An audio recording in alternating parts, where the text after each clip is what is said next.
Eu estava dirigindo do trabalho para casa quando liguei para minha mãe para perguntar se ela precisava de algo do supermercado. Era uma terça-feira à noite. O trânsito estava leve e eu estava ansiosa por um jantar tranquilo em casa. Minha mãe atendeu depois de 2 toques. Oi, querida. Não, não precisamos de nada. Estou prestes a desligar agora. Ouvi um barulho de algo sendo remexido, depois silêncio, mas a ligação não caiu. E foi então que eu ouvi a voz da minha mãe, mais clara do que nunca, falando com minha irmã Beatriz. Viver com ela é horrível, mas só estamos ficando por causa do dinheiro dela. A risada de Beatriz irrompeu pelo telefone, aguda e cruel. Minhas mãos tremeram no volante. Meu carro desviou ligeiramente para a faixa ao lado e uma buzina soou atrás de mim. Encostei o carro na beira da estrada, meu coração martelando contra minhas costelas. Eu não conseguia acreditar no que tinha acabado de ouvir, mas não desliguei. Continuei ouvindo. Meu telefone pressionado tão forte contra minha orelha que doía. Minha mãe continuou falando, sua voz casual, como se estivesse discutindo o tempo. Ela trabalha como uma mula, chega em casa e simplesmente dorme. Tão entediante, mas o dinheiro que ela nos dá, isso é fantástico. Eu me senti enjoada. A voz de Beatriz se juntou, mais jovem, mais animada. Mãe, você sabe que a Fernanda acabou de receber um bônus de 30 milhões na semana passada. Ela deixou o cheque na gaveta. Houve uma pausa então. Minha mãe perguntou: Você consegue pegar? Beatriz deu uma risadinha. Posso tentar. A Fernanda confia em mim completamente. Ela nunca suspeita de nada. Eu sentei no meu carro, congelada. 3 anos. Fazia 3 anos desde que o papai morreu. Desde que eu trouxe minha mãe e a Beatriz para morar comigo na minha casa espaçosa, em um bairro nobre. Eu pensei que estava fazendo a coisa certa. Eu pensei que estava sendo uma boa filha, uma boa irmã. Eu trabalhava 60 horas por semana como contadora-chefe em uma grande firma, garantindo que elas tivessem tudo o que precisavam. Toda vez que eu comprava um presente para minha mãe, ela perguntava se podia trocá-lo por dinheiro. Toda vez que Beatriz pedia dinheiro emprestado para uma emergência, ela nunca pagava de volta. Eu tinha relevado, pensando que família não ficava contando vantagem. Como eu tinha sido estúpida. Minha mente vasculhou memórias, cada uma agora manchada de suspeita. No mês passado, quando as levei às compras e comprei para minha mãe aquele casaco caro que ela queria, ela me abraçou, com lágrimas nos olhos, me chamando de sua filha preciosa. Isso também tinha sido falso? Quando Beatriz chorou sobre o carro dela quebrando, e eu lhe dei 100 miles para os reparos, isso foi mentira? Eu me senti como se estivesse me afogando, buscando ar que não enchia meus pulmões. O interior do meu carro parecia sufocantemente pequeno. Abaixei o vidro, mas não ajudou. O ar da noite estava fresco, mas o suor escorria pelas minhas costas. Eu não podia ir para casa. Ainda não. Eu precisava pensar. Dirigi até uma cafeteria a 3 quarteirões da minha casa e estacionei no fundo do estacionamento. Minhas mãos ainda tremiam quando peguei meu telefone para verificar minha conta bancária. Eu raramente olhava em detalhes. Eu ganhava bem, economizava automaticamente e confiava que tudo estava bem. Essa confiança agora parecia o maior erro da minha vida. Entrei na minha conta poupança, aquela que eu vinha construindo desde os 22 anos de idade. Meu estômago despencou. 25 miles estavam faltando. Retirados ontem. Apenas 3 pessoas tinham acesso a esta conta. Eu. Minha mãe, para quem eu tinha dado a senha em caso de emergências, e Beatriz, em quem eu confiava caso algo acontecesse comigo. Eu encarei o número na tela. Ring, 25 miles sumiram. Simples assim. Isso não eram apenas palavras cruéis, isso era roubo. Roubo real, de fato. Liguei para o banco imediatamente, minha voz tremendo enquanto eu explicava. Eu precisava verificar a atividade recente. A representante, uma mulher chamada Sandra, com uma voz gentil, puxou minha conta. Sim, senhora Fernanda. A transação foi feita do seu computador de casa às 14h15 de ontem, com a senha correta. Não houve sinais de atividade suspeita do nosso lado. Minha garganta apertou. Você pode me mostrar o histórico de transações dos últimos 6 meses? Houve digitação do outro lado, depois silêncio. Então, Sandra disse cuidadosamente. Senhora Fernanda, houve 10 retiradas da sua conta poupança nos últimos 6 meses. 10 retiradas? Senti o mundo inclinar. Quanto no total? Eu sussurrei. Sandra fez uma pausa, depois disse gentilmente: US$ 210.000. O telefone quase escorregou da minha mão. 210 mil. Isso era tudo. Tudo o que eu tinha economizado desde que comecei a trabalhar aos 22 anos. 10 anos de planejamento cuidadoso, de pular férias, de comprar coisas práticas em vez de luxos. Tudo se foi, roubado pelas duas pessoas que eu mais amava no mundo. Agradeci a Sandra e desliguei. Sentei naquele estacionamento enquanto o sol se punha, pintando o céu em tons de laranja e vermelho que pareciam zombeteiramente bonitos. Como o mundo podia parecer tão normal quando o meu tinha acabado de implodir? Eu precisava de provas. Provas sólidas, não apenas para confirmar o que eu já sabia instintivamente, mas para garantir que elas não pudessem mentir para sair dessa. Respirei fundo, liguei meu carro e dirigi para casa. Mas eu não entrei pela porta da frente. Estacionei na rua de baixo e andei pelos fundos da minha casa. A janela do meu quarto ficava no primeiro andar e eu sempre a deixava ligeiramente aberta para tomar ar fresco. Eu escalei, grata por ter mantido minhas aulas de yoga. Meu quarto estava vazio. Eu podia ouvir a televisão ligada lá embaixo. Mãe e Beatriz assistindo a algum reality show, suas risadas subindo pelas saídas de ar. Aquela risada costumava me fazer feliz. Agora fazia minha pele arrepiar. Sentei-me à minha mesa e abri meu laptop. Minhas mãos se moveram automaticamente, verificando o histórico do navegador. Lá estava. Múltiplos logins na minha conta bancária a partir do perfil de usuário de Beatriz no meu computador. Ela vinha fazendo isso há meses. Eu rolei pelo histórico, minha visão embaçada pelas lágrimas.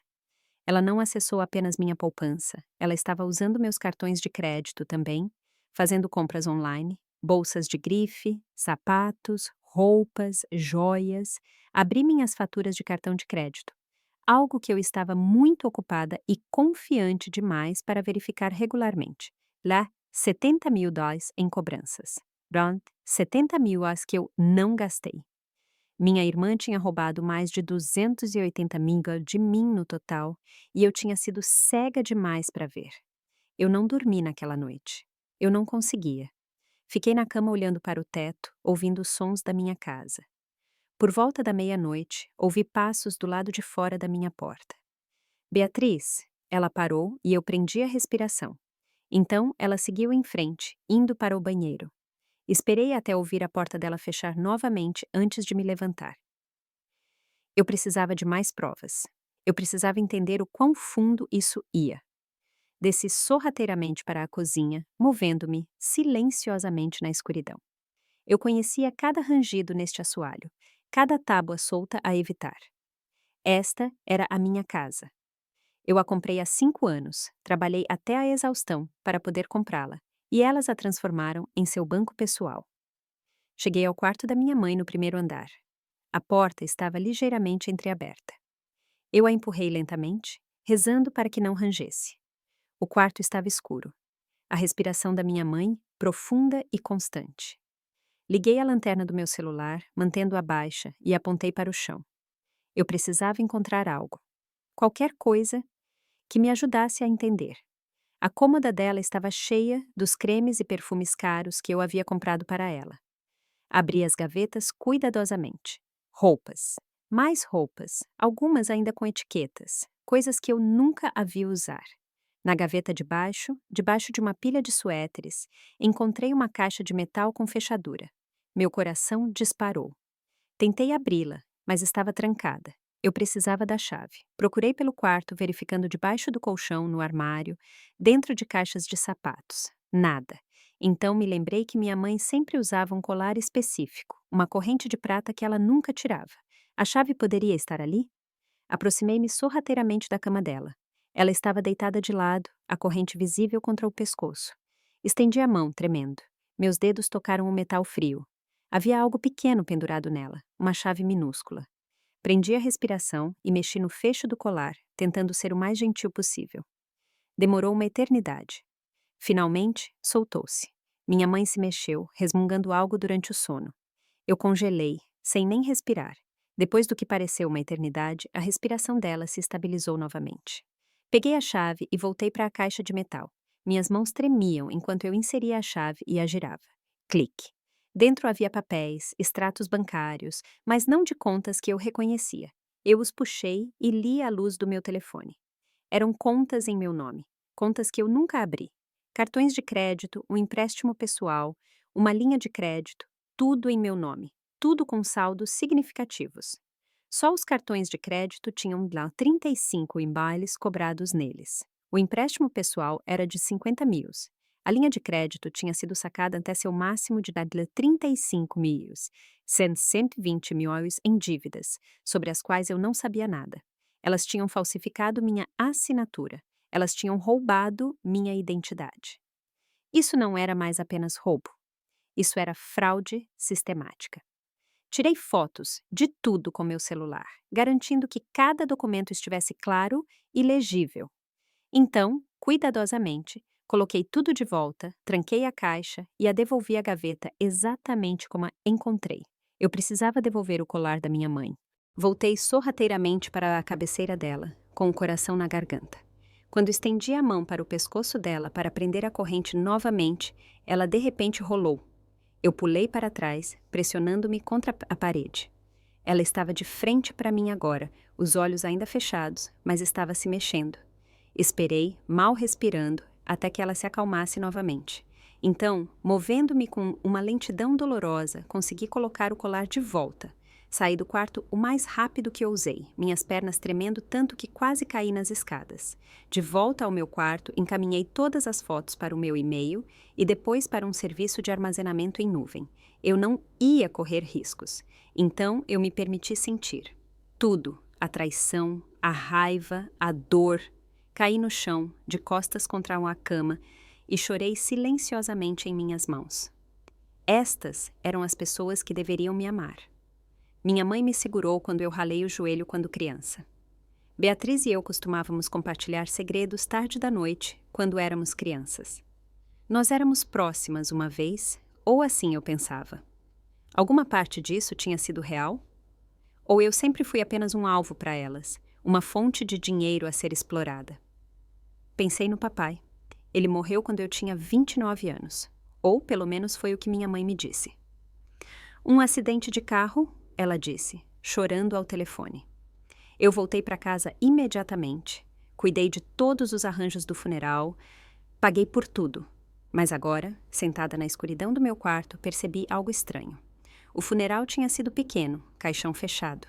Minha mãe disse que os ferimentos do papai eram muito graves, que ele havia sido cremado rapidamente. Eu nunca questionei isso porque estava me afogando em luto. Mas não havia amigos no funeral, nem colegas de trabalho, nem família extensa, apenas eu, minha mãe e Beatriz. Na época, pensei que era porque o papai tinha sido uma pessoa reservada. Agora, eu me perguntava se havia outra razão. A manhã chegou rápido demais.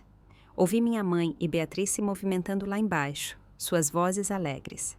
Forcei-me a levantar, lavar o rosto e me vestir para o trabalho. Olhei-me no espelho. Meus olhos estavam vermelhos e inchados, com olheiras escuras sob eles. Eu parecia ter passado pelo inferno, porque eu tinha passado. Apliquei maquiagem extra, tentando cobrir a evidência da minha noite sem dormir. Então desci. Minha mãe estava na cozinha fazendo café. Bom dia, querida, ela disse com um sorriso brilhante. Beatriz estava à mesa, mexendo no celular. Ela ergueu os olhos. Bom dia, mana. Você parece cansada. Noite difícil no trabalho? Eu queria gritar com elas. Eu queria jogar todas as provas na cara delas e vê-las se contorcer, mas não o fiz. Em vez disso, eu sorri. Apenas uma semana longa. Vou entrar mais cedo hoje. Minha mãe me serviu uma xícara de café. Você trabalha demais, querida. Não se esqueça de cuidar de si mesma. A ironia de suas palavras era quase engraçada. Não me esquecer de cuidar de mim mesma quando ela estava me sangrando até secar. Peguei o café, bebi rapidamente e saí. Enquanto dirigia para o trabalho, liguei para o advogado que consultei ontem. Dr. André, sua secretária me passou imediatamente. Fernanda, estive pensando no seu caso. Você precisa de provas sólidas, extratos bancários, filmagens de segurança, se tiver, qualquer comunicação por escrito. Contei a ele sobre o que encontrei na noite passada. Os documentos falsificados, as contas falsas? Dr. André ficou quieto por um momento, depois disse: Isso é maior do que simples roubo. Isso é fraude de identidade em escala significativa. Você precisa registrar um boletim de ocorrência imediatamente, mas primeiro proteja seus ativos. Mude todas as suas senhas, bloqueie seu crédito, ligue para seus bancos e operadoras de cartão de crédito. Agradeci a ele e desliguei. Então fiz exatamente o que ele disse. Quando cheguei ao meu escritório, eu tinha mudado todas as senhas que tinha, usando sequências aleatórias de números e letras que anotei em um aplicativo seguro. Eu liguei para o meu banco e congelei minhas contas. Entrei em contato com os órgãos de proteção ao crédito e coloquei alertas de fraude no meu relatório de crédito. Eu estava retomando o controle, mas precisava de mais. Eu precisava de provas irrefutáveis delas roubando de mim em tempo real. Naquela tarde, durante meu intervalo de almoço, fui a uma loja de eletrônicos e comprei 2 pequenas câmeras de segurança. Elas foram projetadas para parecer objetos comuns, um relógio e um porta-retrato. Eu as instalaria no meu quarto e no escritório de casa esta noite. Naquela noite, saí do trabalho mais cedo, dizendo ao meu chefe que tinha uma consulta médica. Cheguei em casa antes que minha mãe e Beatriz voltassem de onde quer que tivessem ido.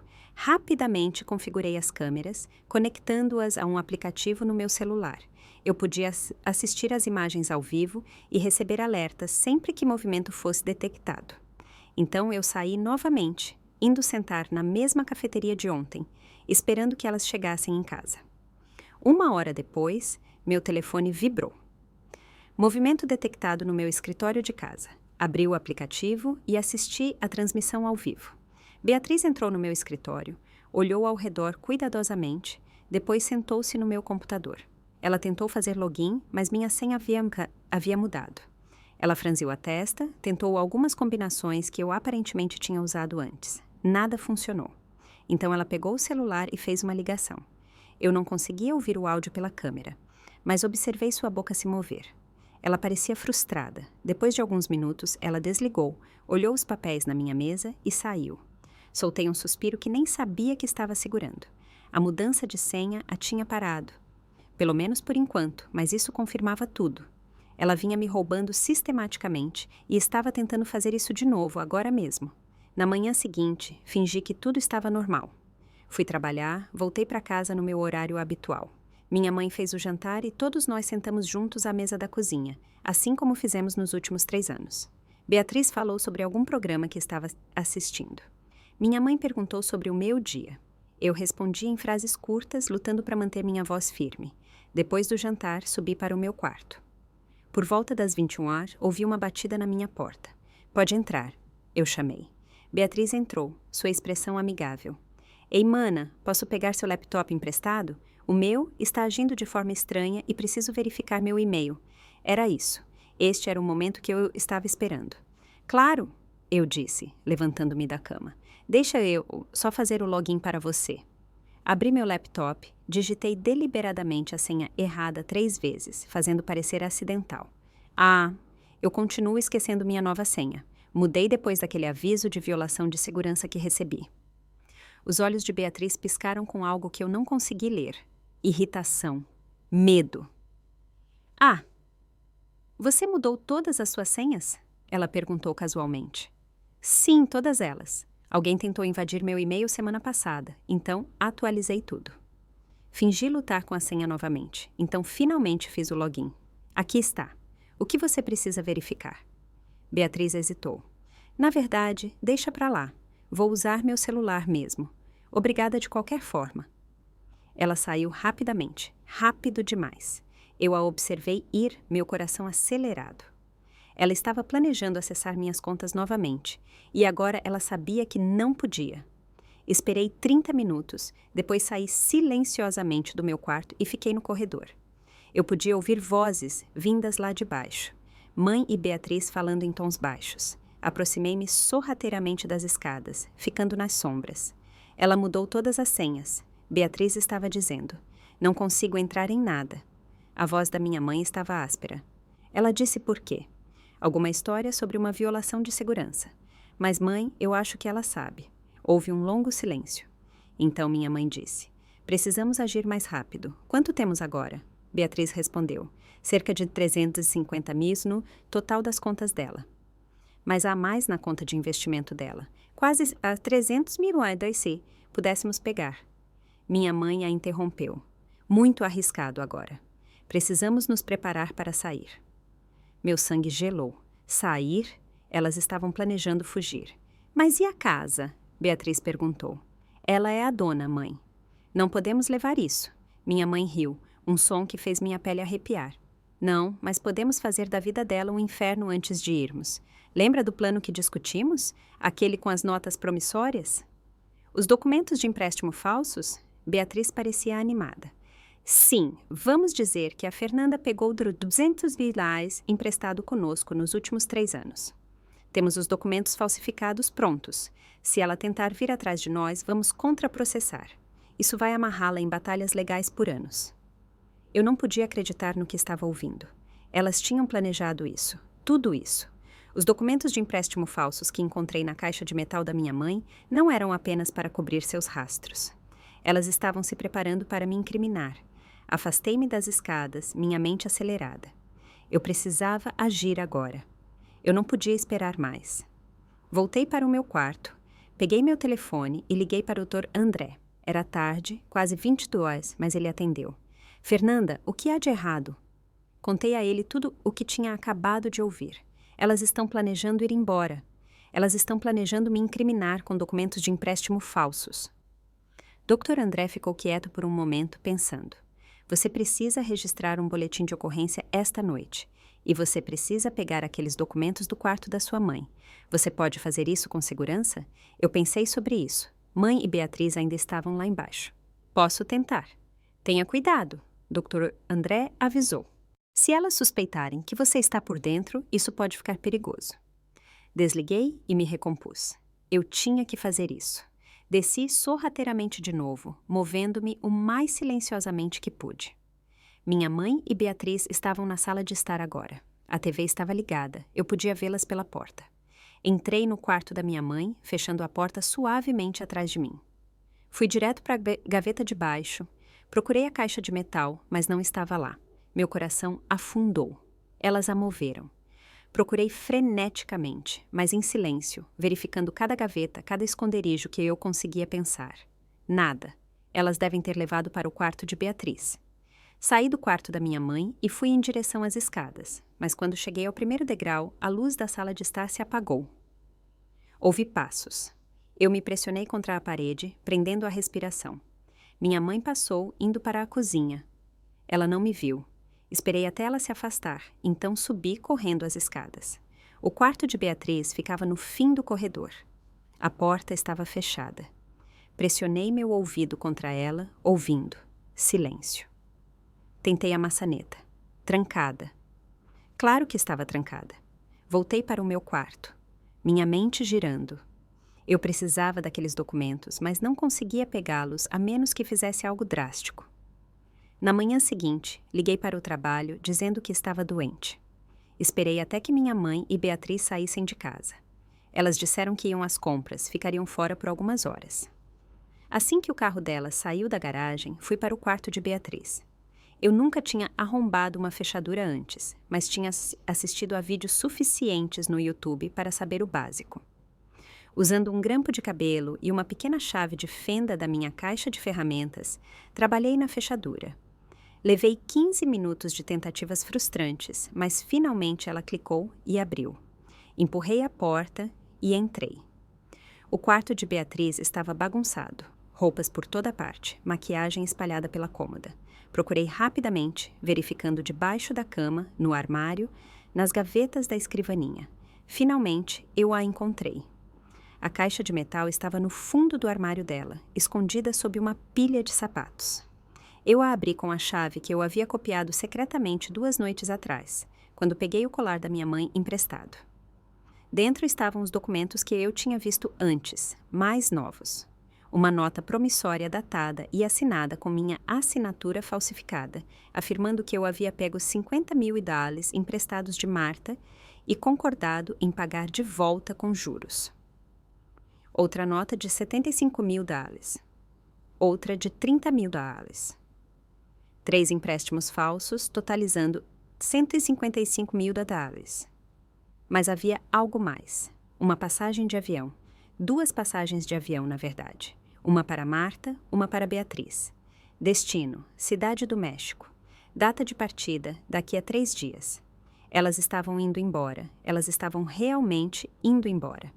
E estavam planejando levar tudo e desaparecer. Tirei fotos de tudo. As passagens, os documentos de empréstimo falsos, tudo. Então ouvi algo que fez meu sangue gelar. Uma porta de carro batendo. Elas voltaram mais cedo.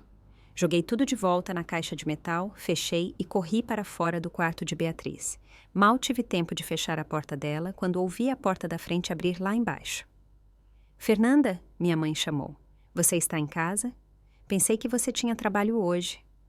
Respirei fundo, tentando firmar minha voz. Estou doente, gritei de volta. Fiquei em casa hoje.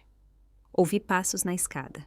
Beatriz apareceu, seus olhos indo imediatamente para a porta do seu quarto. Ela caminhou até lá, tentou a maçaneta, estava destrancada. Eu tinha esquecido de trancá-la novamente. Ela se virou para mim, sua expressão desconfiada. Você estava no meu quarto? Não, eu disse, tentando parecer confusa. Por que eu estaria no seu quarto? Ela me encarou por um longo momento, então abriu a porta e entrou. Entrei no meu próprio quarto e fechei a porta, meu coração batendo forte. Essa foi por pouco, perto demais. Ouvi Beatriz se movendo, verificando as coisas. Então, silêncio. Esperei, mal respirando. Alguns minutos depois, houve uma batida na minha porta. Pode entrar, eu disse. Tanto minha mãe quanto Beatriz estavam lá, seus rostos sérios. Minha mãe falou primeiro. Fernanda, precisamos conversar. Meu estômago despencou. Sobre o quê? A expressão da minha mãe era triste, simpática, até. Uma máscara perfeita. Querida, estamos preocupadas com você. Você tem agido de forma estranha ultimamente. As mudanças de senha, faltar ao trabalho por doença e agora a Beatriz diz que você estava no quarto dela. Eu não estava no quarto dela, protestei. Beatriz balançou a cabeça, seus olhos se enchendo de lágrimas. Lágrimas falsas. Eu podia ver agora como tudo nela era falso. Mana, acho que você está sob muito estresse, trabalhando tanto, cuidando de nós.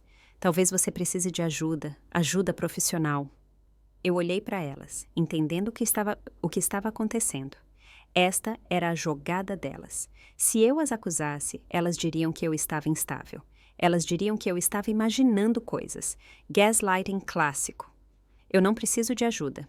Eu disse firmemente. Eu estou bem. Minha mãe sentou na minha cama, batendo no lugar ao lado dela. Vem sentar comigo, querida. Vamos conversar sobre isso. Eu não me mexi. Não há nada para conversar. Estou bem e não estava no quarto da Beatriz. A expressão da minha mãe endureceu ligeiramente. Fernanda, você tem pegado dinheiro emprestado conosco há anos. Você se lembra? Você nos deve bastante. Minha respiração falhou. Aí estava, a mentira que elas estavam planejando contar. Eu nunca peguei dinheiro emprestado de vocês. Eu disse. Beatriz tirou um papel do bolso, uma das notas promissórias falsificadas. Você pegou sim, mana. Você estava bêbada uma noite, chorando sobre dívidas. Nós te ajudamos. Você assinou isto. Eu olhei para o documento, para minha assinatura falsificada. Era boa. Se eu não soubesse, poderia até ter acreditado. Essa não é minha assinatura, eu disse. Minha mãe se levantou, sua máscara amigável escorregando. Fernanda, temos 3 notas como esta. Você nos deve 155 mais. Temos sido pacientes, mas se você vai ser difícil sobre isso, teremos que tomar medidas legais. Eu senti a armadilha se fechando ao meu redor. Elas iam alegar que eu devia dinheiro a elas usando documentos que eu supostamente assinei. Quem acreditaria em mim quando elas tinham a papelada? Mas eu tinha algo que elas não sabiam. Evidências, fotos, filmagens de câmera. Eu só precisava chegar à polícia antes que elas pudessem fazer mais estragos. Preciso de um pouco de ar, eu disse, levantando-me. Vou dar uma volta. Minha mãe parou na frente da porta. Eu não acho que seja uma boa ideia. Você claramente não está bem. Talvez devêssemos ligar para alguém. Era isso. Elas iam tentar me internar ou algo assim. Fazer-me parecer louca. Saia do meu caminho, eu disse. Minha voz mais dura do que eu jamais tinha usado com ela. Os olhos da minha mãe se arregalaram, mas ela não se moveu. Então ouvi Beatriz atrás de mim, ao telefone. Sim, preciso de ajuda. Minha irmã está tendo uma crise de saúde mental. Ela está sendo agressiva e estamos com medo. Ela estava ligando para o 190. Ela estava realmente chamando a polícia para mim. Tudo se moveu em câmera lenta depois disso. Tentei passar pela minha mãe, mas ela agarrou meu braço. Fernanda, acalme-se, ela disse em voz alta, como se estivesse atuando para uma plateia. Eu me soltei e, ao fazer isso, derrubei meu celular da mesa de cabeceira. Ele bateu no chão e a tela rachou, formando uma teia de aranha no vidro. Ela está destruindo coisas, Beatriz gritou ao telefone. Por favor, se apressem. Eu me abaixei para pegar meu telefone, mas minha mãe foi mais rápida. Ela o chutou para longe e ele deslizou para debaixo da cama. Caí de joelhos, tentando alcançá-lo. Pare, disse minha mãe. Você está nos assustando. Agarrei meu telefone e me levantei, recuando em direção à janela. Vou ligar para o meu advogado, eu disse, mas quando tentei desbloquear meu telefone, a tela rachada não respondia adequadamente. Pressionei com mais força, tentando desesperadamente fazê-lo funcionar. Então ouvi sirenes. Em 15 minutos, 2 policiais estavam no meu quarto. O policial Davi, um homem alto de uns 40 anos, com olhos gentis, e o policial Tomé, mais jovem, mais cético. Minha mãe estava chorando. Sua atuação digna de Oscar. Policiais, obrigada por virem. Minha filha Fernanda está sob muito estresse. Ela tem agido irracionalmente, destruindo coisas, nos ameaçando. Beatriz estava atrás da minha mãe. Seu rosto, a imagem da preocupação, gesticulando para o meu telefone quebrado no chão. Ela jogou o telefone e disse que nos machucaria se tentássemos impedi-la de sair. Eu fiquei ali, entorpecida de incredulidade. Isso não podia estar acontecendo. Não foi isso que aconteceu, eu disse, minha voz tremendo. Elas estão mentindo. Elas têm roubado de mim. Eu tenho provas.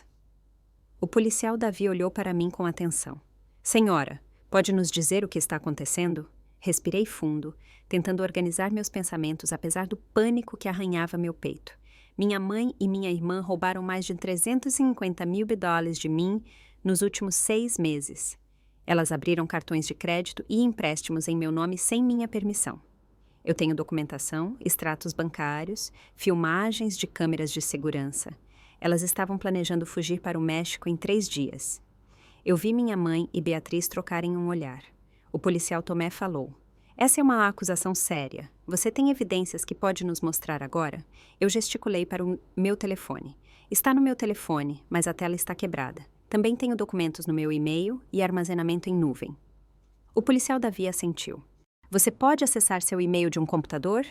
Sim, eu disse, movendo-me em direção ao meu laptop. Mas Beatriz de repente se lançou para a frente e o agarrou. Não a deixem, ela gritou. Ela vai apagar as provas. Ela está inventando histórias sobre nós há semanas. O policial Tomé segurou o braço de Beatriz. Senhorita, por favor, afaste-se. Ele se virou para mim. Senhora, pode nos mostrar calmamente essa evidência? Abri meu laptop, minhas mãos tremendo tanto que mal conseguia digitar. Abri meu e-mail, encontrei as fotos que enviei para mim mesma, as filmagens da câmera de segurança de Beatriz no meu escritório, os extratos bancários mostrando as retiradas, as fotos dos documentos de empréstimo falsificados e as passagens de avião. O policial Davi se inclinou, estudando a tela. Sua expressão ficou séria. Policial Tomé, dê uma olhada nisso. Enquanto eles examinavam as evidências, olhei para minha mãe. Suas lágrimas haviam parado. Ela estava olhando para a tela do laptop, seu rosto pálido. Beatriz estava chorando, mas lágrimas de verdade agora, não falsas, lágrimas de medo. O policial Davi se endireitou. Senhora Fernanda, isso é realmente muito sério. Vamos precisar que você venha à delegacia para registrar um boletim de ocorrência oficial. O alívio me inundou. Eles acreditaram em mim. No entanto, acrescentou o policial Tomé, olhando para mãe e Beatriz, também precisaremos de declarações de vocês duas. Não saiam da cidade. Minha mãe encontrou sua voz. Policiais, vocês não entendem. A Fernanda está instável. Ela tem pegado dinheiro emprestado de nós. Nós temos notas promissórias. Ela foi buscá-las no quarto de Beatriz. Quando voltou, ela as estendeu para o policial Davi. Olhe, a assinatura dela. Ela nos deve dinheiro e agora está inventando essas acusações malucas. O policial Davi examinou os documentos. Estes precisarão ser analisados por especialistas forenses para verificar as assinaturas. Ele olhou para mim. Senhora Fernanda, você tem algum documento com sua assinatura genuína que possamos comparar? Eu assenti. Meu passaporte, minha carteira de motorista, meus contratos de trabalho, tudo no meu arquivo lá embaixo. O policial Tomé foi buscá-los. Enquanto esperávamos, a tensão na sala era sufocante. Minha mãe não olhava para mim. Beatriz estava soluçando baixinho. Eu não senti nada além de um vazio frio. Quando o policial Tomé voltou, o policial Davi comparou as assinaturas. Até eu conseguia ver a diferença. As assinaturas nas notas promissórias eram parecidas, mas não exatamente corretas. A inclinação do F era diferente, a curva do A não era a mesma. Isso precisará de análise profissional, disse o policial Davi, mas eu posso ver discrepâncias. Senhora Fernanda, eu recomendo fortemente que você venha conosco à delegacia para registrar um boletim completo. Também precisaremos apreender esses documentos como prova. Ele se virou para minha mãe e Beatriz. Vocês não estão presas neste momento, mas ambas são pessoas de interesse em uma investigação de fraude. Não deixem a jurisdição. A máscara da minha mãe finalmente rachou. Isso é ridículo. Somos a família dela. Ela está inventando isso porque está mentalmente doente.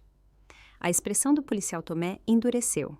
Senhora, temos evidências que sugerem o contrário. Se vocês não fizeram nada de errado, a investigação provará isso. Mas as evidências que a senhora Fernanda nos mostrou são preocupantes. Peguei meu laptop, meu telefone quebrado e minha bolsa. Enquanto caminhava em direção à porta com os policiais, olhei para trás para minha mãe e Beatriz uma última vez. Elas estavam no meu quarto, o quarto que eu escolhi, com cores de tinta tão cuidadosas, onde eu me sentia segura. Agora parecia contaminado. Tudo parecia contaminado. Na delegacia, passei 3 horas dando minha declaração. Contei tudo a eles, a ligação que ouvi, o dinheiro desaparecido, as contas falsas, os documentos falsificados, as passagens de avião.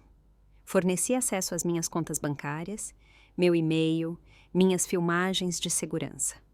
O policial Davi foi minucioso e paciente, tomando notas, fazendo perguntas esclarecedoras. Senhora Fernanda, quero que saiba que levamos a fraude financeira muito a sério, especialmente quando envolve membros da família explorando a confiança. Quando finalmente terminei, passava da meia-noite. O policial Davi me levou de volta para minha casa. Estaremos investigando isso minuciosamente, ele me assegurou. Enquanto isso, eu recomendaria ficar em outro lugar, se possível. Você tem amigos ou família com quem possa ficar? Eu quase ri da ironia. Família? Tenho uma colega que pode me deixar dormir no sofá dela. Ele assentiu. Bom, e senhora Fernanda, troque suas fechaduras amanhã. Legalmente, a casa é sua. Você tem todo o direito de protegê-la. Agradeci e saí do carro. A casa estava escura. Enquanto eu subia pela entrada da garagem, notei algo que fez meu estômago despencar. A porta da frente estava escancarada. Chamei o policial Davi de volta antes que ele pudesse ir embora. Ele saiu, com a mão na arma, e nos aproximamos juntos. A casa tinha sido saqueada. Gavetas arrancadas, almofadas jogadas do sofá, papéis espalhados por toda parte. E minha mãe e Beatriz tinham sumido, completamente desaparecido. Seus quartos estavam vazios, roupas, artigos de higiene, tudo sumiu. Mas elas levaram mais do que apenas seus pertences. A TV tinha sumido. Meu porta-joias estava vazio. A bolsa do meu laptop que eu tinha deixado na mesa tinha sumido, junto com meu laptop reserva. Até mesmo alguns dos meus eletrodomésticos da cozinha tinham sido levados. Elas limparam o lugar como gafanhotos. O policial Davi comunicou imediatamente. Temos um possível roubo e suspeitas fugindo do local. Ele se virou para mim. Sinto muito, senhora Fernanda. Deveríamos tê-las detido. Eu andei pela minha casa, vendo a destruição. 3 anos. 3 anos delas vivendo na minha casa, comendo minha comida, gastando meu dinheiro. E era assim que terminava, com elas roubando tudo o que podiam carregar e desaparecendo na noite. O policial Davi ficou enquanto outros policiais vinham documentar a cena e tirar fotos. Uma detetive, uma mulher chamada Sara Rodrigues, chegou por volta das 2 horas da manhã. Ela tinha um olhar aguçado e era eficiente. Senhora Fernanda, emitimos um alerta de busca para Marta e Beatriz. Você sabe que tipo de carro elas têm? Eu contei a ela sobre o Honda Civic azul de Beatriz, aquele que eu ajudei a comprar no ano passado. A detetive Rodrigues assentiu. Vamos encontrá-las. Enquanto isso, você deve documentar tudo o que está faltando para o seu pedido de seguro. Seguro? Certo. Eu teria que ligar para eles, adicionar a crescente lista de coisas que eu precisava fazer para colocar minha vida de volta nos eixos.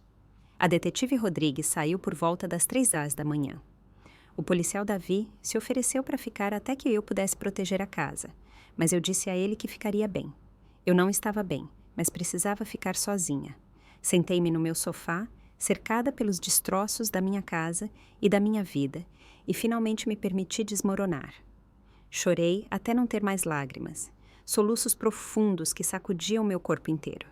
Eu tinha perdido minha família, eu tinha perdido meu dinheiro, eu tinha perdido meu senso de segurança. Tudo o que eu construí, tudo pelo que trabalhei, parecia sem sentido. Enquanto o sol começava a nascer, pintando minha sala de estar destruída em uma luz cinza pálida, tomei uma decisão. Eu não ia deixar que elas me destruíssem completamente. Eu ia revidar. Eu ia superar isso. Liguei para minha colega Júlia às 7 da manhã, sem me importar que fosse cedo. Júlia, preciso de um favor enorme. Em 1 hora, eu estava no apartamento dela, de banho tomado e vestindo roupas emprestadas. Ela me fez café e torradas, que eu não consegui comer, e ouviu enquanto eu contava tudo. Quando terminei, ela me abraçou forte. Você vai ficar aqui o tempo que precisar. E Fernanda, você vai superar isso. Você é a pessoa mais forte que eu conheço. As 2 semanas seguintes foram um borrão de depoimentos à polícia, reuniões em bancos e pedidos de seguro. A detetive Rodrigues me manteve atualizada sobre a investigação. Eles encontraram o Honda de Beatriz abandonado no aeroporto. Imagens de segurança mostraram minha mãe e Beatriz embarcando em um voo para Miami e depois, presumivelmente, conectando-se a um voo internacional.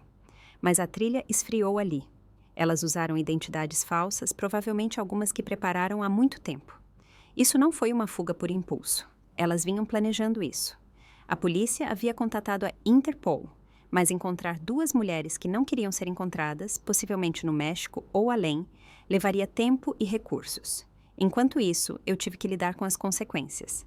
Minha empresa, graças a Deus, me apoiou. Meu chefe, Ricardo, me chamou em seu escritório 3 dias depois que tudo aconteceu. Eu estava temendo essa conversa.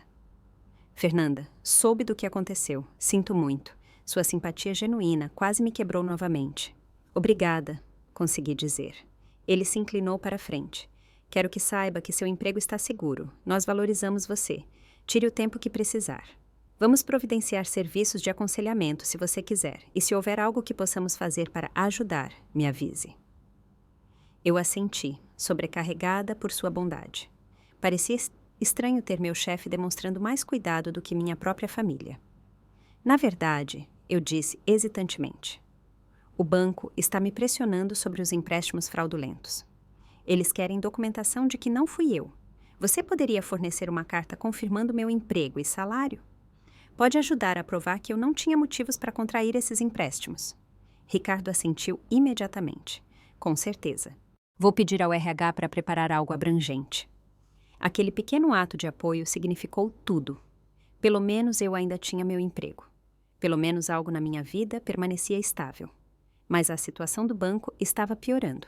Mesmo eu tendo fornecido evidências de fraude, as rodas da burocracia giravam lentamente.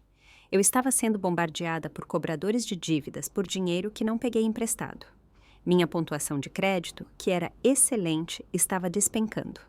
Cada dia parecia uma luta contra um novo incêndio. Passei minhas noites após o trabalho ao telefone com operadoras de cartão de crédito, bancos, departamentos de fraude. Cada conversa exigia que eu revivesse o trauma, explicasse de novo e de novo o que havia acontecido. Alguns representantes eram simpáticos, Outros eram céticos, seu tom implicando que eu estava tentando evitar o pagamento de dívidas legítimas. Em um dia particularmente horrível, desabei ao telefone com um cobrador de dívidas que não me ouvia. Senhora, você assinou esses documentos. Você pegou esse dinheiro. Você precisa pagar de volta. Eu não assinei nada, gritei, e imediatamente me arrependi de perder a compostura. Sou vítima de roubo de identidade. Registrei um boletim de ocorrência. Eu tenho provas. O cobrador estava irredutível. Até que a investigação seja concluída e recebamos documentação legal provando a fraude, a dívida permanece. Podemos estabelecer um plano de pagamento se isso ajudar. Desliguei e chorei novamente. Eu sentia que tudo o que eu fazia, ultimamente, era chorar. Júlia me encontrou naquela noite sentada no chão do banheiro dela, abraçando meus joelhos. Ei, vamos lá. Vamos arranjar algo para você comer. Eu não conseguia comer. Eu tinha perdido 7 quilos desde que isso começou. Nada tinha gosto. Nada parecia certo. Então, algo aconteceu que mudou tudo. Recebi um e-mail de um endereço desconhecido. A linha de assunto dizia: eu sei onde elas estão. Meu primeiro instinto foi deletar. Poderia ser spam ou, pior, um golpe se aproveitando de pessoas desesperadas como eu. Mas a curiosidade venceu. Eu o abri. A mensagem era breve. Eu sei sobre Marta e Beatriz. Eu sei o que elas fizeram com você porque elas fizeram comigo também. Encontre-me na cafeteria Vista do Rio amanhã às 14 horas. Venha sozinha. Eu posso ajudar. Laura. Eu encarei a tela. Laura.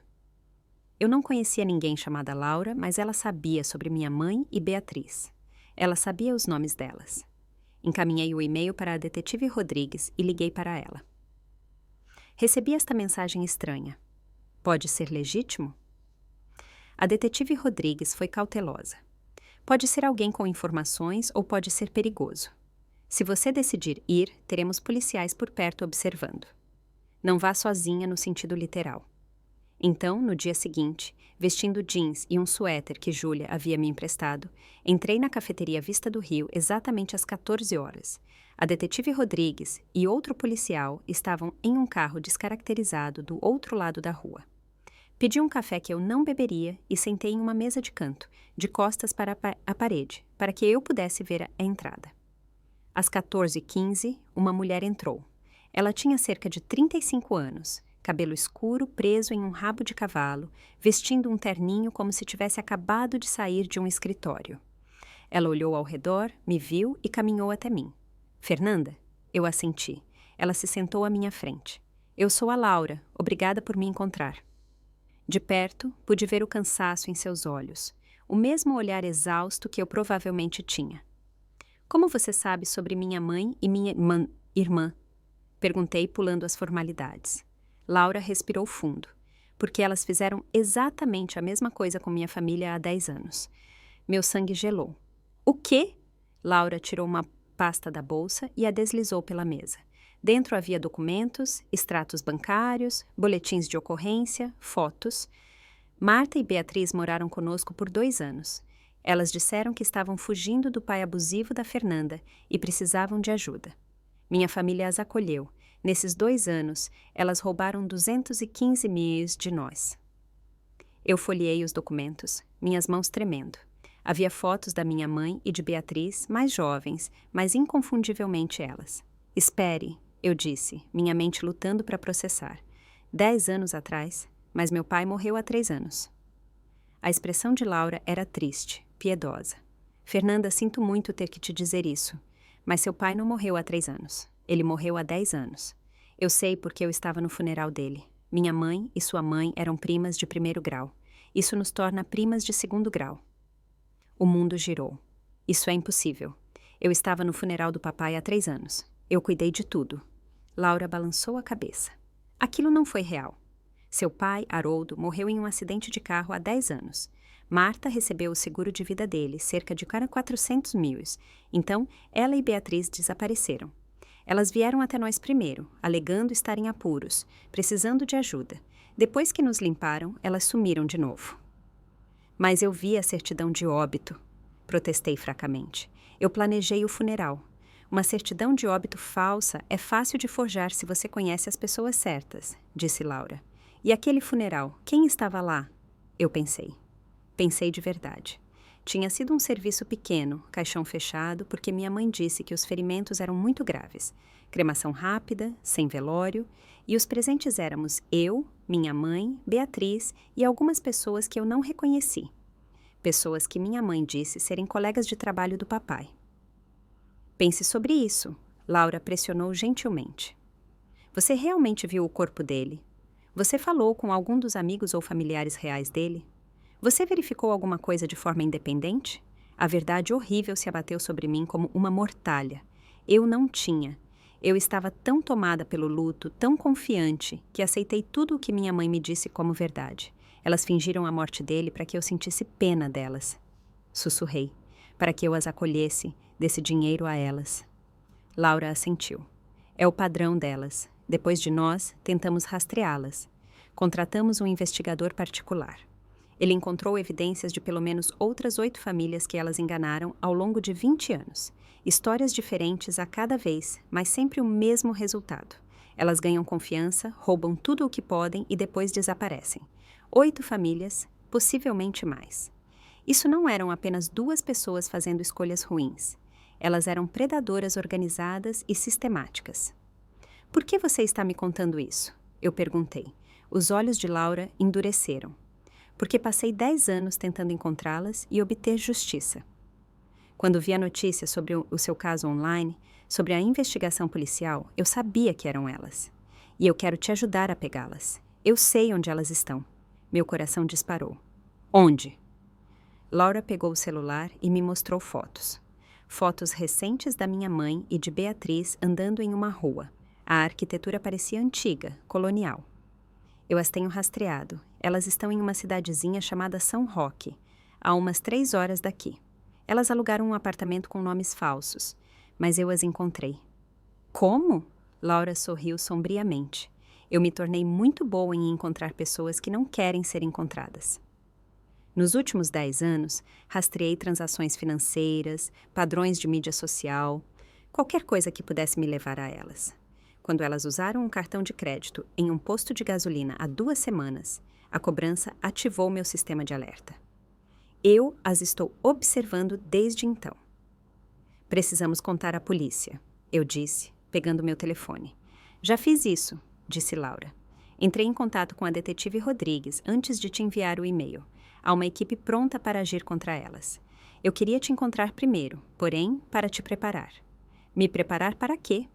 A expressão de Laura suavizou. Para o que você vai sentir quando as vir sendo presas, pela raiva, a satisfação, mas também pelo luto.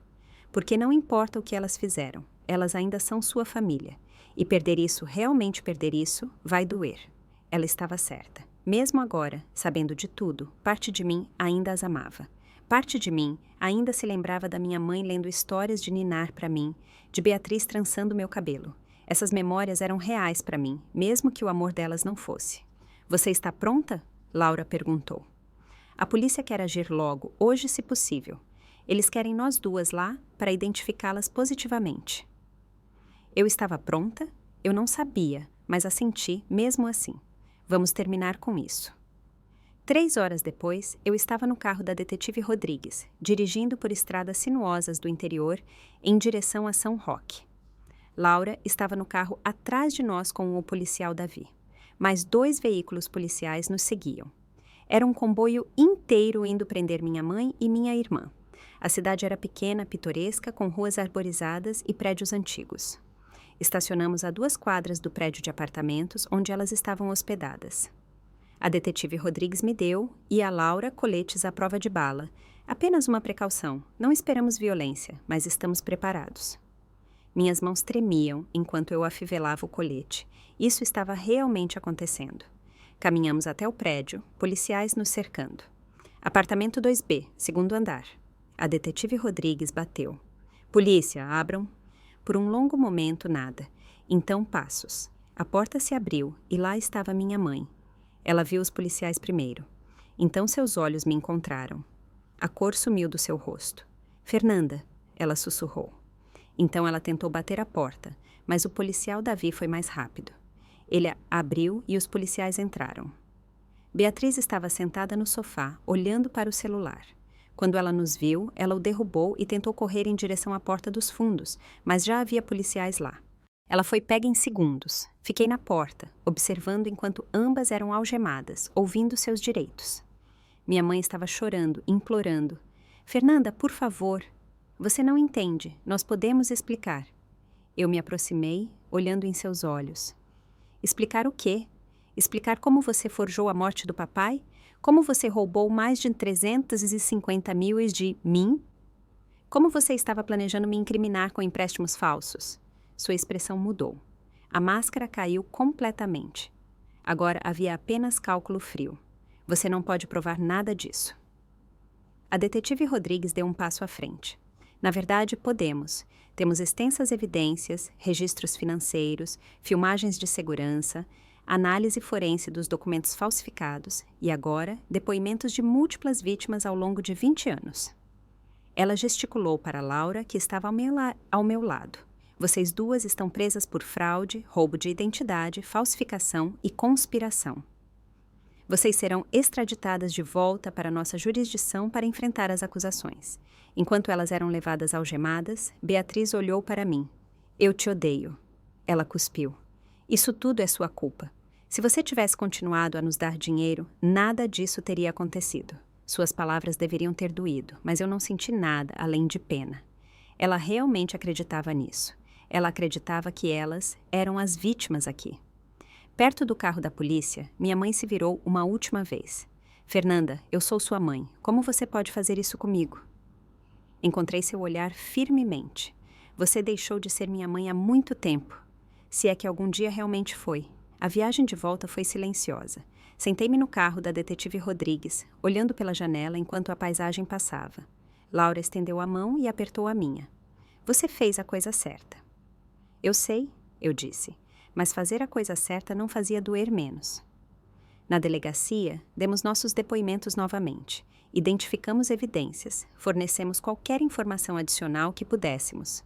Era depois da meia-noite, quando finalmente terminamos. A detetive Rodrigues me disse que eles encontraram extensas evidências no apartamento. Múltiplas identidades falsas, informações de contas de outras vítimas, evidências de fraudes adicionais. O caso contra elas era sólido. Elas vão para a prisão por muito tempo, ela me assegurou. E estamos trabalhando com o promotor de justiça para ajudar a recuperar o máximo possível do seu dinheiro dos ativos delas. Eu assenti, exausta demais para sentir alívio. Laura e eu saímos juntas para o ar fresco da noite. O que acontece agora? Eu perguntei. Laura sorriu, cansada, mas genuína. Agora nós reconstruímos, nós duas. Trocamos números, prometendo manter contato. Enquanto eu a observava ir embora, senti algo que não sentia há semanas. Não exatamente esperança. Ainda não, mas talvez a possibilidade de esperança. Talvez a sensação de que eu não estava sozinha nisso. Afinal, o julgamento levou 3 meses para começar. Nesse tempo, comecei lentamente a reconstruir minha vida. Mudei-me de volta para minha casa, depois de trocar todas as fechaduras e instalar um sistema de segurança. Eu não podia me dar ao luxo de substituir tudo o que elas roubaram imediatamente, mas comprei uma TV nova, gradualmente mobiliei os espaços que elas esvaziaram. Cada nova compra parecia recuperar território. Júlia me ajudou a repintar os quartos, cobrindo as cores antigas que eu havia escolhido quando ainda pensava que tinha uma família. Pintamos meu quarto de um azul suave. Minha cozinha de um amarelo quente. Novos começos. Comecei a fazer terapia 2 vezes por semana. A doutora Moraes, a mesma psicóloga que me avaliou durante a crise, tornou-se minha terapeuta regular. Ela me ajudou a processar o trauma, a traição, o luto complicado de lamentar por pessoas que ainda estavam vivas, mas mortas para mim. O trabalho se tornou meu santuário. Ricardo foi fiel à sua palavra, me apoiando o tempo todo. Meus colegas foram gentis, nunca curiosos, mas sempre oferecendo ajuda. Eu me joguei no meu trabalho, encontrando conforto em números e planilhas onde tudo fazia sentido lógico. Ao contrário da minha família, os números não mentiam. Laura e eu nos encontrávamos para tomar café toda semana. Formamos uma amizade inesperada, unidas por um trauma compartilhado. Ela me contou sobre sua jornada na terapia, sobre como ela lutou com a confiança por anos depois do que Marta e Beatriz fizeram com sua família. Fica mais fácil, ela prometeu. Não fácil, mas mais fácil. Você aprende a confiar de novo, a se abrir, só leva tempo. Tempo. Todo mundo dizia que eu precisava de tempo, mas alguns dias o tempo parecia um inimigo, estendendo-se infinitamente com dor. A situação do banco lentamente se resolveu com as provas da polícia e a análise forense provando que os documentos eram falsificados. As dívidas fraudulentas foram gradualmente limpas do meu registro. Foi um pesadelo burocrático que exigiu inúmeras ligações, cartas e formulários. Mas, uma por uma, as contas fecharam. As dívidas desapareceram. Minha pontuação de crédito começou a se recuperar. A polícia havia apreendido ativos de Marta e Beatriz, incluindo dinheiro em contas no exterior que elas estavam escondendo. Não era tudo, mas recuperei 150 mil. Mais da metade do que elas roubaram ainda estava perdida. Gasto em sabe-se lá o quê, mas 150 mil era alguma coisa. Coloquei em uma nova conta em um banco diferente, um com medidas de segurança extensivas. Eu não ia arriscar de novo. Então o julgamento chegou. Sentei-me no tribunal, Laura ao meu lado, enquanto a promotoria apresentava o caso. As evidências eram esmagadoras. Registros bancários mostrando roubo sistemático. Imagens de segurança de Beatriz acessando minhas contas. Relatórios forenses provando que as assinaturas eram falsificadas. Depoimentos de 8 outras vítimas, famílias de todo o país que Marta e Beatriz haviam destruído. Eu ouvi suas histórias, cada uma assustadoramente semelhante à minha. Todas elas foram abordadas por Marta e Beatriz com histórias tristes. Todas as acolheram, confiaram nelas. Todas foram sistematicamente roubadas. O padrão era inconfundível, inegável. Isso não era crime oportunista. Esta era a profissão delas. Quando chegou minha vez de testemunhar, caminhei para o banco das testemunhas com as pernas trêmulas.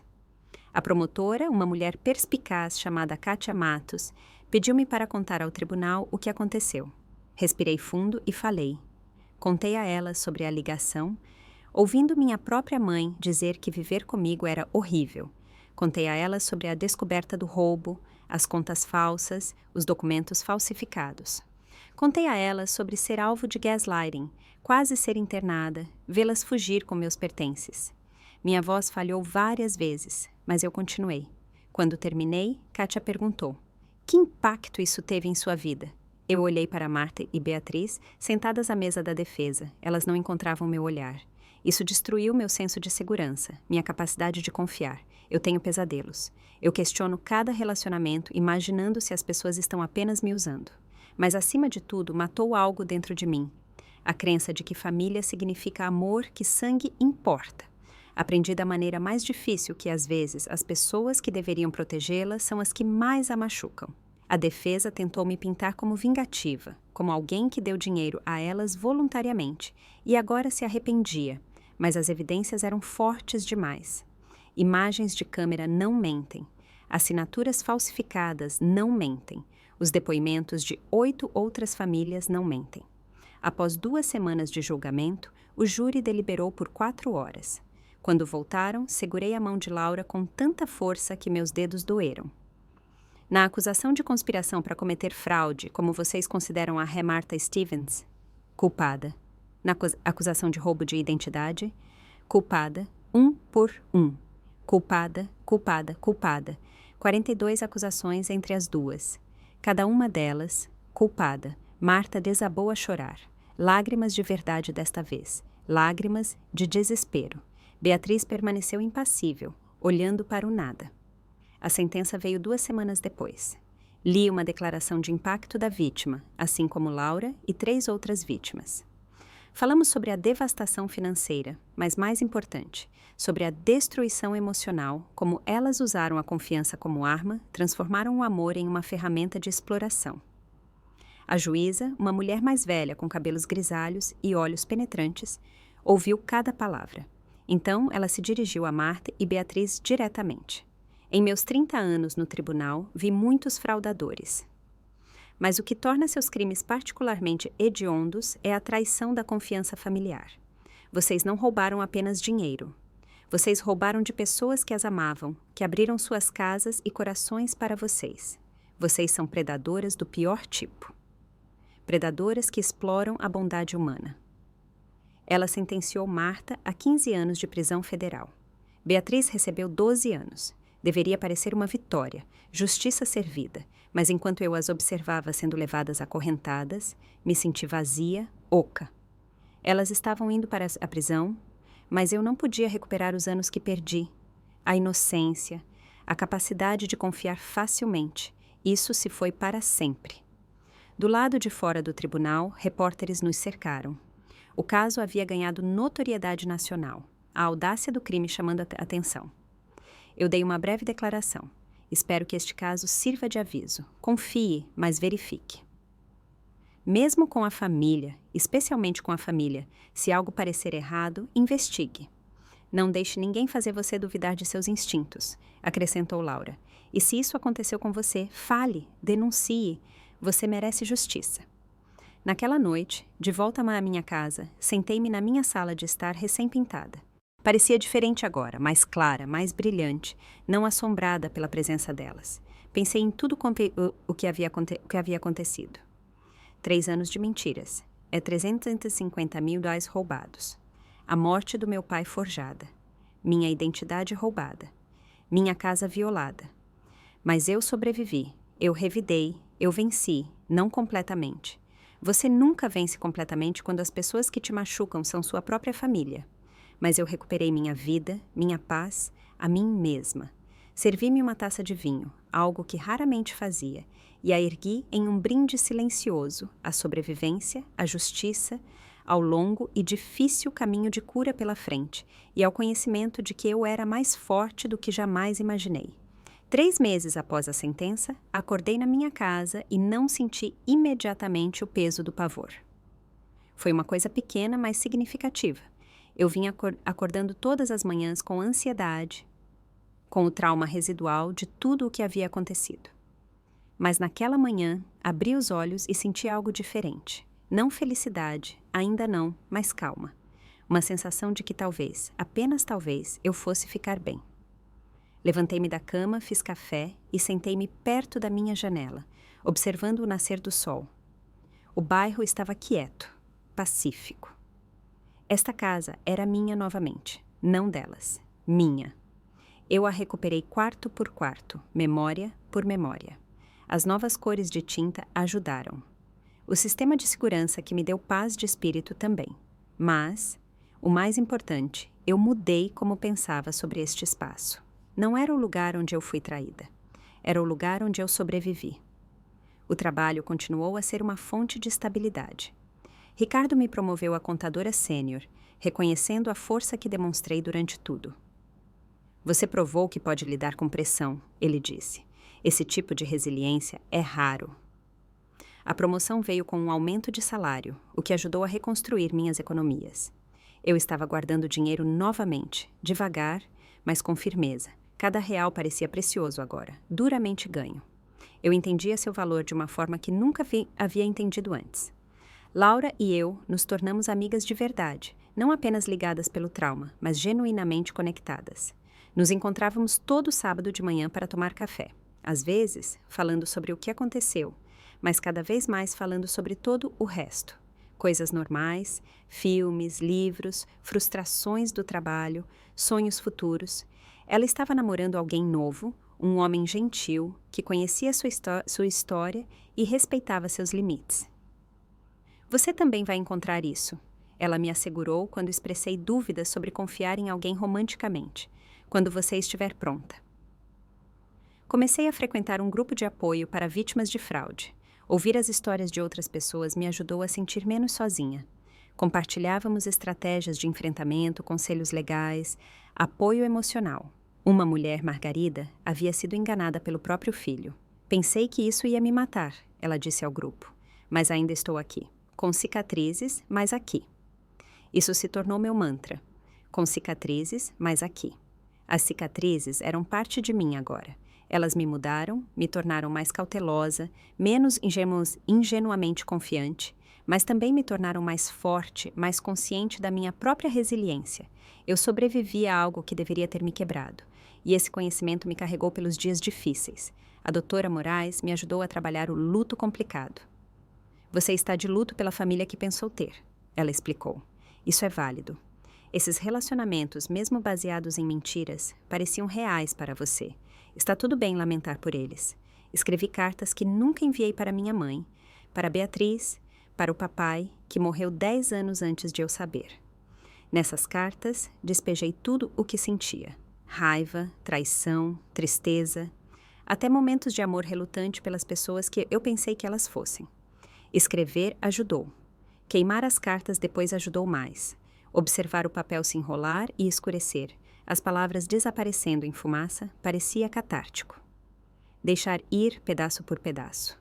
Reconectei-me com velhos amigos que negligenciei durante os 3 anos em que me concentrei apenas no trabalho e na família. Júlia, que me deixou ficar com ela durante a crise, tornou-se uma das minhas confidentes mais próximas. Ela nunca me fez sentir como um fardo, nunca se cansou de ouvir quando eu precisava falar. É isso que amigos fazem, ela disse simplesmente. Eles aparecem. A recuperação financeira foi mais lenta do que eu esperava, mas constante. Eu recuperei então $150.000 dos ativos apreendidos. O resto se foi, perdido para sempre em qualquer coisa que elas gastaram. Tentei não me demorar nisso. Dinheiro poderia ser ganho novamente. Confiança e paz de espírito eram mais difíceis de reconstruir, mas eu estava conseguindo. Aprendi a ser inteligente com dinheiro, a verificar minhas contas semanalmente, a monitorar meu crédito constantemente. Eu aprendi limites. Aprendi que generosidade não significava ser um capacho, que ajudar os outros não deveria custar a sua própria destruição. Estas foram lições pelas quais paguei caro, mas eram minhas agora, gravadas em minha alma. Eu não as esqueceria. 6 meses após o julgamento, fiz algo em que vinha pensando há algum tempo. Visitei o túmulo verdadeiro do papai. Laura me deu a localização, um cemitério a 3 horas de distância, onde ele foi enterrado há 10 anos. Fiquei em frente à sua lápide, lendo seu nome, Haroldo Matos, e as datas. Morreu há 10 anos, não 3. Coloquei flores no túmulo e conversei com ele. Desculpe, eu não estava lá. Eu não sabia. A mamãe mentiu para mim, mentiu sobre tudo. Mas estou aqui agora. Estou aqui e estou bem. Espero que você esteja em paz, papai. Espero que onde quer que você esteja, saiba que eu te amei. O vento sussurrou pelas árvores, trazendo o cheiro de terra fresca e flores. Parecia um adeus de verdade desta vez, não o luto fabricado do falso funeral que minha mãe orquestrou. Isso era honesto, cru, real. Pensei sobre perdão, um conceito que a doutora Moraes havia trazido na terapia. Perdão não é para eles, ela disse. É para você. É liberar a raiva para que ela não te envenene. Eu não estava lá ainda, talvez nunca estivesse, mas eu estava aprendendo a deixar ir a raiva ardente que me consumiu nos primeiros dias. Eu não podia ficar com raiva para sempre. Era muito exaustivo, muito corrosivo. Em vez disso, canalizei minha energia para construir algo melhor. Comecei a ser voluntária em uma organização de educação financeira, ensinando as pessoas a se protegerem de fraudes. Se minha experiência pudesse ajudar pelo menos uma pessoa a evitar o que eu passei, valeria a pena. Compartilhei minha história em workshops, observando os rostos das pessoas registrarem choque, depois preocupação, depois determinação.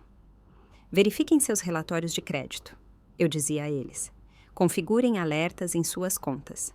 Confiem, mas verifiquem. Sempre verifiquem. Laura Yeston e eu discutimos escrever um livro juntas sobre nossas experiências, um guia para vítimas de fraude, um aviso sobre abuso financeiro familiar. Poderíamos ajudar tantas pessoas, ela disse, seus olhos brilhando com propósito. Eu concordei. Transformar nossa dor em algo produtivo, algo que pudesse proteger os outros, parecia certo. Começamos a esboçar capítulos, comparar anotações, criar nossa mensagem. Era curativo por si só, transformar a vitimização em defesa. Uma noite, sentada na minha sala de estar com suas paredes amarelas frescas e móveis novos, percebi algo profundo. Eu estava feliz. Não delirantemente, perfeitamente feliz, mas contente, em paz. Eu construí uma vida que era verdadeiramente minha, não definida pela obrigação para com pessoas que me exploraram. Eu tinha amigos genuínos, trabalho significativo, propósito e, o mais importante, eu tinha a mim mesma inteira, com cicatrizes, mas inquebrantável. Pensei na Fernanda que dirigia para casa naquela terça-feira à noite. Aquela que ouviu aquela ligação devastadora. Ela era tão confiante, tão ingênua, trabalhando até a exaustão por pessoas que a viam como nada mais do que um recurso a ser explorado. Lamentei um pouco por ela, aquela versão inocente de mim mesma, mas também celebrei quem eu havia me tornado. Mais forte, mais sábia, mais cautelosa, sim, mas também mais autêntica. Eu não mais fingia amor por pessoas que não o mereciam. Eu não mais dava, infinitamente, sem esperar respeito básico em troca. Eu aprendi da maneira mais difícil possível que família não é definida pelo sangue. É definida pelo comportamento, pelo amor demonstrado através de ações, não apenas palavras. Laura era mais família para mim agora do que Marta e Beatriz jamais foram, assim como Júlia, assim como meus colegas que me apoiaram. Família eram as pessoas que apareciam, que se importavam, que provavam seu amor através da consistência e bondade. Enquanto eu estava sentada ali, o sol se pondo do lado de fora da minha janela, pensei na mensagem que eu queria compartilhar com qualquer um que pudesse ouvir minha história. Não deixe ninguém fazer você se sentir culpado por se proteger. Não deixe ninguém usar seu amor como arma contra você. A confiança é conquistada. Não dê vida, mesmo para a família, especialmente para a família. Você tem o direito a limites. Você tem o direito de dizer não. Você tem o direito de se afastar de pessoas que te machucam, independentemente de quem sejam. E se alguém te faz sentir louco por notar o mau comportamento deles, confie nos seus instintos. Você não está louco. Você não está errado.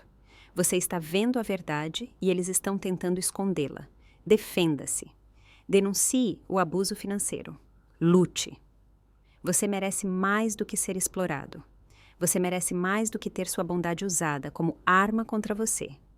E você merece saber que a sobrevivência é possível. A recuperação é possível. A felicidade real, é possível mesmo após uma traição tão profunda. Servi-me uma xícara de chá e peguei meu diário, algo que a doutora Moraes me incentivou a manter. Escrevi sobre meu dia, sobre as pequenas vitórias, os momentos de paz.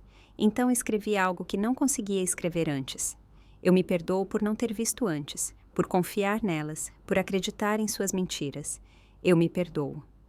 Lágrimas escorreram pelo meu rosto, mas não eram lágrimas de dor. Eram lágrimas de libertação, de deixar ir, de escolher a mim mesma, de entender que eu não fiz nada de errado por ser gentil, por ser generosa, por amar minha família. Elas fizeram errado ao abusar desse amor. As ações delas eram delas para arcar, não minhas para carregar. Fechei o diário e olhei ao redor da minha casa, meu santuário, meu novo começo. Pensei no amanhã e no dia seguinte, e em todos os dias que se estendiam à frente. Haveria momentos difíceis ainda, gatilhos, contratempos. A cura não era linear, mas também haveria alegria, crescimento, conexões com pessoas que realmente se importavam, novas experiências não sobrecarregadas pelo peso de sustentar pessoas que não davam nada em troca. E percebi algo profundo. Ao perder minha família, ganhei algo inestimável. Eu ganhei a mim mesma. A verdadeira eu, não a versão exausta e explorada que trabalhou até o osso por pessoas que não a apreciavam, mas a eu autêntica, aquela que sabia seu valor, aquela que entendia que estar sozinha era infinitamente melhor do que ser usada, aquela que conseguia identificar sinais de alerta e confiar em seus instintos, aquela que sobreviveu e saiu mais forte. Essa Fernanda era alguém de quem eu me orgulhava de ser. Essa Fernanda era alguém que eu podia amar. E isso fazia toda a diferença. Então, se você está assistindo a isso e passou por algo semelhante, se alguém da sua família te traiu, roubou de você, fez você duvidar de si mesmo, Quero que saiba de algo, não é sua culpa. Você não é estúpido por confiar. Você não é fraco por amar, você é humano. E os humanos são programados para confiar em sua família, para acreditar nessas conexões. Quando essa confiança é violada, é devastador. Mas isso não te define. O que te define é o que você faz a seguir. Você fica em silêncio ou você fala? Você deixa que eles te destruam ou você revida? Você deixa a traição te tornar amargo ou você deixa que ela te torne mais sábio? Eu escolhi lutar. Eu escolhi falar. Eu escolhi me tornar mais sábia e escolhi viver. Viver de verdade, não apenas existir na sombra da exploração delas. Essa é minha mensagem para você. Escolha a si mesmo. Escolha a sua cura. Escolha seu futuro, porque você merece muito mais do que o que eles te deram. Agora, quero ouvir de você.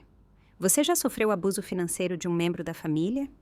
Como você lidou com isso? O que te ajudou a curar? Compartilhe suas histórias nos comentários. Sua experiência pode ajudar outra pessoa que está passando por isso agora. E se esta história ressoou com você, por favor, clique no botão curtir e se inscreva neste canal. Compartilhe este vídeo com quem possa precisar ouvi-lo. Juntos, podemos aumentar a conscientização sobre a fraude familiar e ajudar a proteger outros de passarem pelo que passamos. Obrigada por ouvir minha história. Obrigada pelo seu apoio. Desejo a todos vocês cura, paz e a coragem de se defenderem. Lembrem-se, vocês não estão sozinhos. Estamos nisso juntos. Cuidem-se e nunca deixem ninguém fazer vocês se sentirem pequenos por protegerem seu coração e sua vida. Vocês importam. Seu bem-estar importa e vocês merecem pessoas que os tratem como vocês merecem.